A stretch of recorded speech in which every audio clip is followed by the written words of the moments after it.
அன்பிற்கினிய போட்டித் தேர்வர்கள் அனைவருக்கும் இனிய வாழ்த்துக்களை தெரிவித்துக் கொள்கிறேன். தமிழ்நாடு அரசு பணியாளர் தேர்வாணையம் நடத்துகிற தொகுதி 4க்கான போட்டித் தேர்வினை நாளை 9/6/2024 எதிர்கொள்ள இருக்கிற உங்கள் அனைவருக்கும் இனிய வாழ்த்துக்களை தெரிவித்துக் கொள்கிறேன். நாளைய அரசு பணியாளர்களாக மாறுவதற்கான ஒரு உன்னதமான நாளாக நாளைய தினத்தை நீங்கள் பார்க்க போகிறீர்கள். Examination is an abomination of our education. It calls for the last minute preparation என்று சொல்லுவார்கள். தேர்வுகள் என்பவை கடைசி நேர தயாரிப்புகளுக்கு முக்கியத்துவம் அளிப்பவை. கடைசி நேர தயாரிப்புகள் என்பவை ஒரு தேர்வை பொறுத்தவரை மிக முக்கியமான ஒன்றாக கருதப்படுகிறது. அந்த அளவில் கடைசி நேர தயாரிப்புகளுக்கு நீங்கள் முக்கியத்துவம் கொடுங்கள். ஏற்கனவே படித்திருக்கிற பாடப்பகுதிகளை மீள்பார்வை செய்வதற்கான மிக விரைவான மீள்பார்வைக்கான ஒரு காலகட்டமாக இந்த சில மணி நேரங்களை நீங்கள் எடுத்துக்கொள்ளலாம். எப்போதுமே உளவியலாளர்கள் சொல்வதை போல, மருத்துவர்கள் சொல்வதை போல, தேர்வுக்கு முதல் நாள் இரவு நீண்ட நேரம் கண்விழித்து படிப்பது என்பது ஒரு சரியான அணுகுமுறையாக இருக்க முடியாது.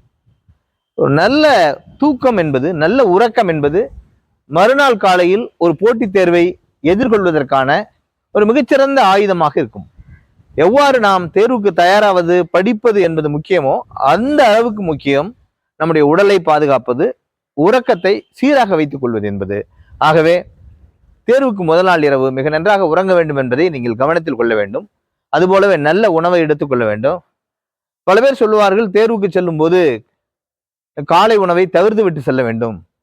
அப்படி தவிர்த்து விட்டு சென்றால்தான் உங்களுக்கு தூக்கம் வராமல் இருக்கும். ஒருவேளை நீங்கள் அதிகமாக உண்டு சென்றால் உங்களுக்கு தூக்கம் வரும் என்றெல்லாம் சொல்லுவார்கள். நீங்கள் வீட்டிலிருந்து புறப்படுகிற நேரம் 6 மணியாக இருக்கலாம், 7 மணியாக இருக்கலாம், 5 மணியாக இருக்கலாம். இது தொலைவை பொறுத்து மாறுபடும்.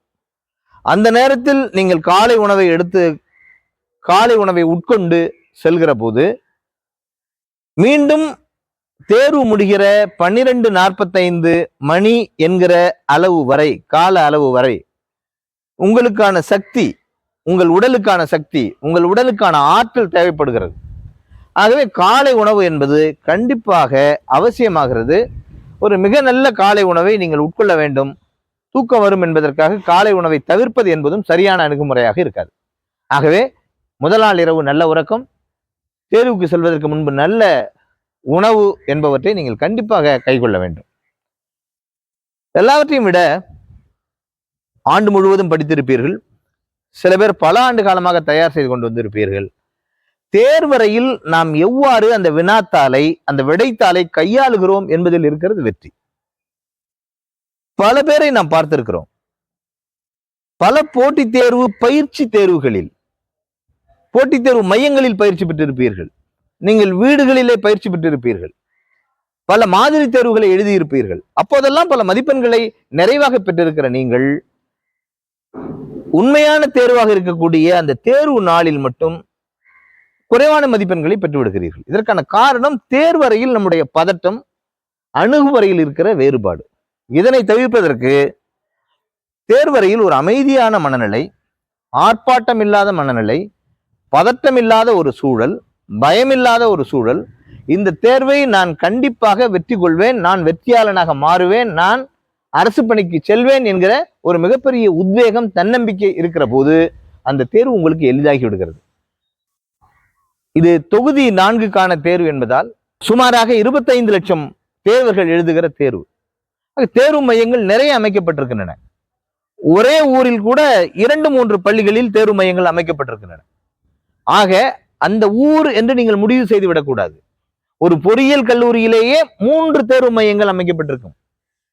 ஒரே ஊரிலேயே 2 அரசு பள்ளிகளில் தேர்வு மையங்கள் அமைக்கப்பட்டிருக்கும். ஒரு பொறியியல் கல்லூரியில் 3 தேர்வு மையங்கள் என்றால் அந்த பொறியியல் கல்லூரியை ஒரு மையமாக நீங்கள் அணுகக்கூடாது. அதில் இருக்கிற 3 தேர்வு மையங்களில் எந்த மையம் என்று நீங்கள் அணுக வேண்டும். ஆகவே காலத்தோடு சென்று விடுவது என்பது மிக முக்கியமானது. சென்று இது உங்களுக்குரிய தேர்வு மையம் தானா என்பதை முன்கூட்டியே உறுதி செய்து கொள்ள வேண்டும். மாறாக 9 மணி வாக்கில் உள்ளே சென்று நீங்கள் தேர்வு கூட நுழைவுச்சீட்டை கொண்டு போய் கொடுத்தால் இங்கே தேர்வு இல்லை, 5 கிலோமீட்டருக்கு அப்பால் இருக்கிற இன்னொரு மையத்தில் தேர்வு என்று சொன்னால் உங்களால் தேர்வு மையத்திற்கே சென்று சேர முடியாது என்பதை நீங்கள் நன்றாக கவனத்தில் கொள்ள வேண்டும். நீங்கள் காலையில் 8:30 மணிக்குள் நீங்கள் தேர்வு மையத்தில் இருப்பதற்கு முயற்சி செய்ய வேண்டும். 8:30 மணி என்பது சரியான ஒரு நேரம். 9 மணிக்கு பிறகு 1 நிமிடம் நீங்கள் தாமதமாக சென்றாலும் எந்த தேர்வரும் எந்த தேர்வு மையத்திற்குள்ளும் அனுமதிக்கப்பட மாட்டார். இதில் எந்த தயவுதாட்சண்யமும் கிடையாது. அந்த தேர்வு மையத்தில் அனுமதித்தார்கள், இந்த தேர்வு மையத்தில் அனுமதித்தார்கள் என்பதெல்லாம் கிடையாது. 9 மணிக்கு பிறகு எந்த தேர்வு மையத்திற்கும் யாருக்கும் அனுமதி கிடையாது. ஆக 8:30 மணிக்கு முன்பாக சென்று விடுவது என்பதை நீங்கள் கண்டிப்பாக கவனத்தில் வைத்துக் கொள்ள வேண்டும். 9 மணிக்கு நீங்கள் தேர்வு அறைக்குள்ளேயே சென்று விடுவீர்கள். அங்கே உங்களுக்கு விடைத்தாள், OMR விடைத்தாள் உங்களுக்கு வழங்கப்படும். வழங்கப்பட்டிருக்கிற விவரங்கள், OMR விடைத்தாளில் வழங்கப்பட்டிருக்கிற OMR விடைத்தாளில் உங்களுடைய விவரங்கள், உங்களுடைய பெயர், உங்களுடைய தேர்வு எண், உங்களுடைய புகைப்படம், தேர்வு நாள் உள்ளிட்ட விவரங்கள் சரியாக இருக்கிறதா என்பதை முதலிலேயே சரிபார்த்து விட வேண்டும். ஏதேனும் அதில் தவறுகள் இருக்குமாயின் நீங்கள் உடனடியாக அறை கண்காணிப்பாளரிடம் தெரிவிக்கலாம். அவர் வாயிலாக முதன்மை கண்காணிப்பாளரிடம் தெரிவிக்கப்பட்டு உங்களுக்கு மாற்று OMR வழங்குவதற்கு ஏற்பாடு செய்யப்படும். மாறாக நீங்கள் அதில் ஏதேனும் பூர்த்தி செய்துவிட்டு கையொப்பமிட்டுவிட்டு அதன் பிறகு எனக்கு மாற்று OMR வழங்க வேண்டும் என்று கூறினால் உங்கள் கோரிக்கை நிராகரிக்கப்படும், ஏற்றுக்கொள்ளப்பட மாட்டாது. ஆகவே OMR விடைத்தாளில் உங்களுக்கு ஏதேனும் குறைபாடுகள் இருப்பதாக நீங்கள் கருதினால் அதில் நீங்கள் ஏதேனும் பூர்த்தி செய்வதற்கு முன்பாகவே நீங்கள் அதை தெரிவித்து விட வேண்டும். இதை நீங்கள் கவனத்தில் கொள்ள வேண்டும். எப்போதுமே போட்டித் தேர்வுகளில் மிகுந்த விழிப்போடு இருக்க வேண்டும். பக்கத்தில் இருக்கிற தேர்வர் என்ன செய்து கொண்டிருக்கிறார், வருகை தந்திருக்கிற அறை கண்காணிப்பாளர் என்ன செய்து கொண்டிருக்கிறார், ஜன்னலுக்கு வெளியே என்ன நடந்து கொண்டிருக்கிறது என்பதை பற்றியெல்லாம் கவலைப்படக்கூடாது. நான் எனது OMR விடைத்தாள், எனது வினாத்தாள், இதுதான் நான் என்பதாக நீங்கள் அதை அமைத்துக் கொள்ள வேண்டும்.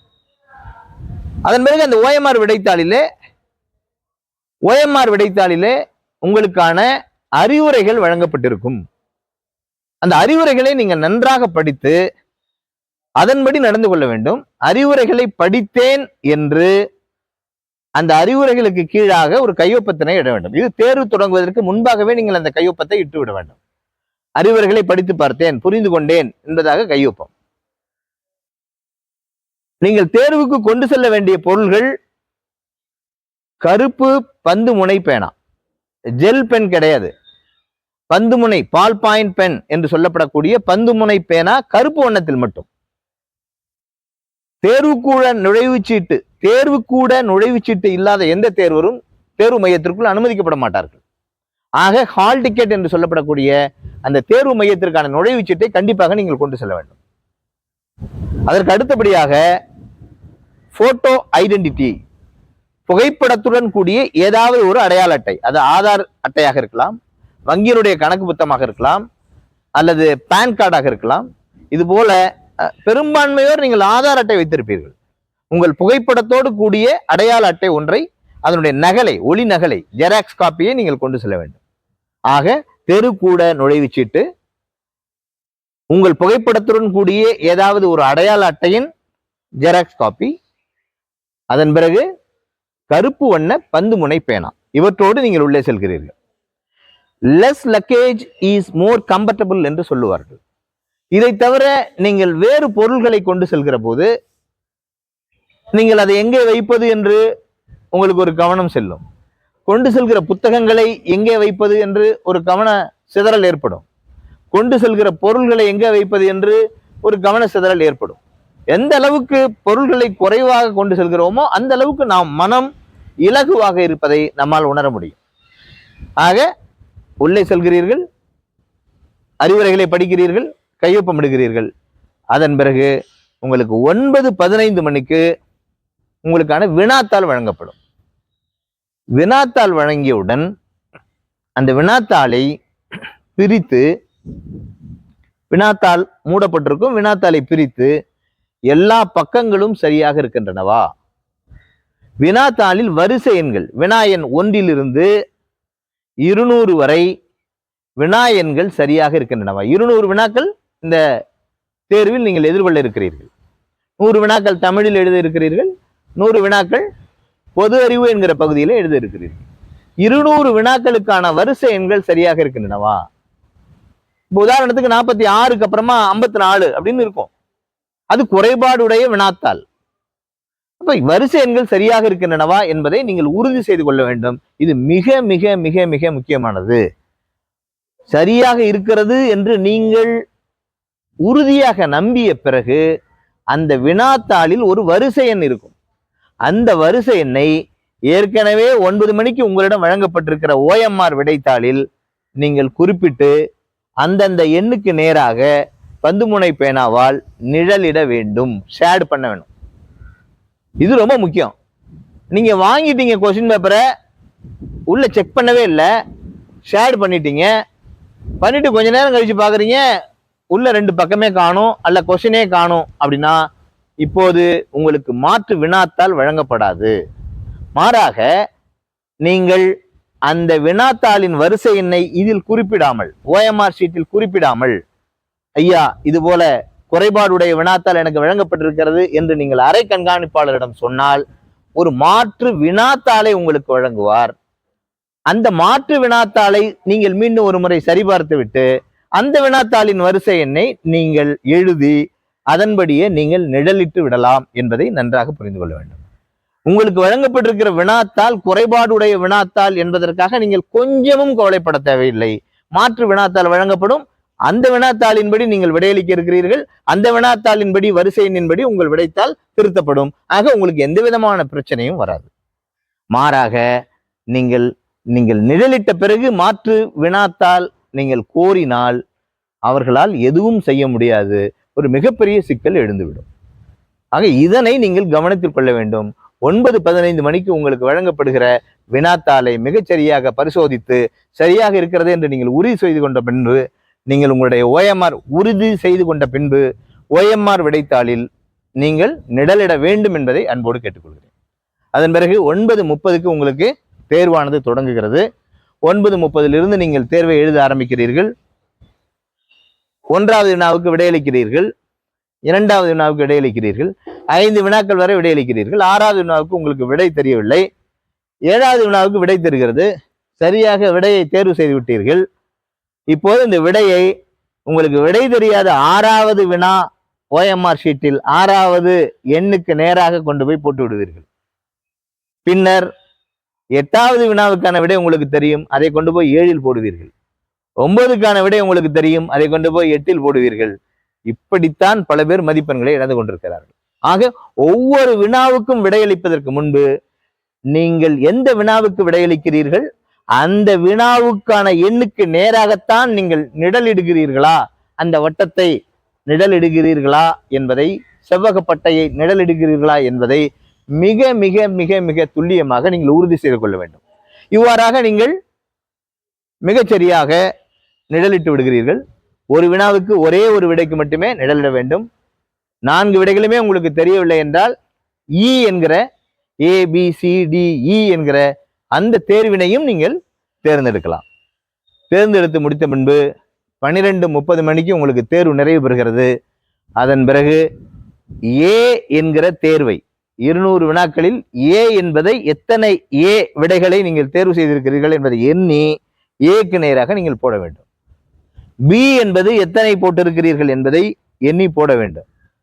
சி என்பதை எண்ணி போட வேண்டும், அவ்வாறே நிழலிட வேண்டும். டி என்பதையும் இ என்பதையும் அவ்வாறே நிழலிட வேண்டும். அதனை நீங்கள் சரியாக போட்டிருக்கிறீர்கள் என்றால் பிரச்சனை இல்லை. ஒருவேளை நீங்கள் அங்கே ஏக்களின் எண்ணிக்கை வேறாக நிழலிட்டு விட்டு கீழே நீங்கள் குறிப்பிட்டிருக்கிற எண் தவறு எனில் உங்களுக்கு நீங்கள் பெற்றிருக்கிற மொத்த மதிப்பெண்களில் இருந்து மதிப்பெண்கள் குறைக்கப்படும், 2 மதிப்பெண்கள் குறைக்கப்படும். அதுபோலவே தேர்வு முடிந்த பிறகு ஒரு கையொப்பமும் ஒரு இடதுகை பெருவிரல் ஒப்பமும் நீங்கள் இட வேண்டும். மொத்தம் 2 கையொப்பங்கள். அறிவுரைகளை படித்து விட்டேன் என்று தேர்வு தொடங்குவதற்கு முன்பு ஒன்று, தேர்வு முடிந்த பிறகு கையொப்பம் ஒன்று, தேர்வு முடிந்த பிறகு கை ரேகை ஒன்றை பதிக்க இருக்கிறீர்கள். ஆக நீங்கள் ABCDE ஆகியவற்றின் கூடுதல் 200 என்று வர வேண்டும், துல்லியமாக வர வேண்டும். ஏதோ கூட்டினா 200 வந்துருது அப்படி இல்லை. நீங்க ஏ வந்து ஒண்ணு போட்டிருக்கிறீங்க அப்படின்னா கரெக்டா ஏ போட்டிருக்கிறது, ஷேர் பண்ணிருக்கிறதும் கீழே போட்டிருக்க நம்பரும் சரியா இருக்கணும்.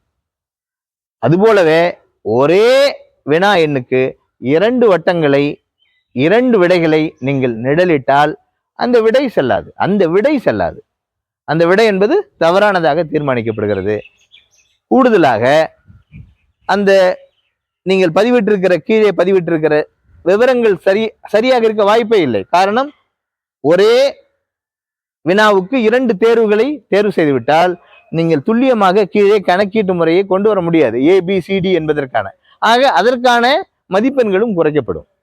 ஆக ஒவ்வொரு வினாவுக்கும் ஒரு விடையைத்தான் தேர்வு செய்திருக்கிறீர்களா என்பதை நீங்கள் நன்றாக முடிவு செய்து கொள்ள வேண்டும்.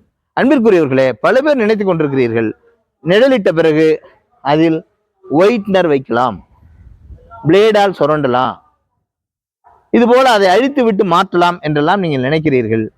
அப்படி மாற்றுகிற போது அந்த விடைகள் கண்டிப்பாக செல்லாததாக மாறும். காரணம், இது கணினி வழியான மதிப்பீடு. அதற்காகத்தான் OMR வழங்கப்படுகிறது. ஆகவே விடைத்தாளை துல்லியமாக கையாளுங்கள். ஒருவேளை தவறாக நீங்கள் நிழலிட்டு விட்டால் அது போனதுதான் என்று விட்டுவிட்டு அடுத்த வினாவுக்கு நீங்கள் வந்துவிட வேண்டும். மாறாக அதில் போய் உங்களுடைய நேரத்தை விரயம் செய்து கொண்டிருக்க கூடாது என்பதையும் நான் தெரிவித்துக் கொள்கிறேன். ஆக 12:45 மணிக்கு நீங்கள் எழுதியிருக்கிற விடைகளை மிகச் சரியாக கணக்கிட்டு ABCDE என்கிற அந்த தேர்வினை மிக துல்லியமாக குறிப்பிட்டு விட்டு நீங்கள் அரை கண்காணிப்பாளரிடம் அந்த OMR விடைத்தாளை வழங்கிவிட்டு வினாத்தாளை எடுத்துக்கொண்டு வீட்டிற்கு திரும்பலாம். இந்த அளவில் இந்த தேர்வினை மிக துல்லியமாக, மிக கவனமாக, தேர்வறையில் மிகுந்த விழிப்போடு நீங்கள் அணுகினால், மிக நன்றாக படித்து தேர்வறையில் கவனச்சிதறலால் மதிப்பெண்களை தவறவிட்டவர்கள் உண்டு. தேர்வறையில் விழிப்பான தன்மையை கடைபிடித்து குறைந்த உழைப்பினால் நிறைந்த மதிப்பெண்களை பெற்று வெற்றியாளர்களாக மாறியவர்களும் உண்டு. அன்பிற்குரியவர்களே, நாளைய நாள் உங்களுக்கான நாளாக மாறட்டும். நாளைய நாள் விழிப்பான நாளாக மாறட்டும். நாளைய நாள் வெற்றிக்கான நாளாக மாறட்டும். நாளைய நாள் உங்கள் கனவுகளை பூர்த்தி செய்கிற நாளாக மாறட்டும். நாளைய நாள் உங்கள் அரசு பணி கனவை நனவாக்குகிற உன்னத நாளாக மாறட்டும். வாழ்த்துக்கள். நன்றி.